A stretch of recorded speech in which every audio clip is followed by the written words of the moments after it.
Je vais vous lire un texte de David Chauvet, qui est membre fondateur d'une association qui s'appelle Droits des animaux. Ça s'appelle La volonté des animaux. Et c'est un texte pour illustrer à la fois, évidemment, la question de la corrida et plein d'autres sujets sur la question des animaux. Nous savons par intuition que les animaux ont une volonté propre. À l'évidence, ils font en sorte d'éviter les situations déplaisantes et de rechercher celles qui leur procurent satisfaction. Ce qui nous paraît comme une évidence lorsque nous les observons est aujourd'hui établi scientifiquement, grâce au progrès de l'éthologie cognitive notamment. Il a été démontré d'une part que les animaux développent des stratagèmes, souvent complexes, pour arriver à leur fin, et d'autre part que leur comportement est flexible, ce qui implique que les animaux s'adaptent aux problèmes qu'ils rencontrent en choisissant la solution qu'ils estiment être la meilleure. Ceci signifie qu'ils recherchent de manière intentionnelle ce qu'il y a de mieux pour eux et non qu'ils obéissent aveuglément à un instinct comme certains ont cru ou voulu croire naïvement. Ce préjugé perdure toujours et sert à rabaisser les animaux au rang d'automates téléguidés par leur instinct, ce qui est censé justifier qu'on puisse les tuer.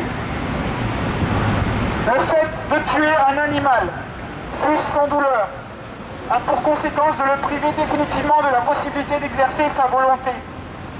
Les animaux doivent donc être protégés par le droit à la vie, non pas simplement parce qu'ils vivent, les plantes aussi vivent, mais parce qu'ils ont des désirs et la volonté de les concrétiser. Leur vie est faite de projets qu'ils s'emploient à réaliser, ce qu'une plante ou un ordinateur ne fait pas, ne faisant qu'agir sans penser ni vouloir. Seuls les animaux veulent quelque chose.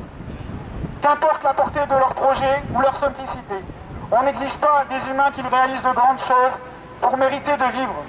Se nourrir, se loger, procréer, avoir des relations sociales sont des préoccupations communes aux animaux et aux hommes. Pourquoi serions-nous les seuls à avoir le droit d'y vaquer? De quel droit les privons-nous de ce que nous-mêmes n'aimerions pas être privés?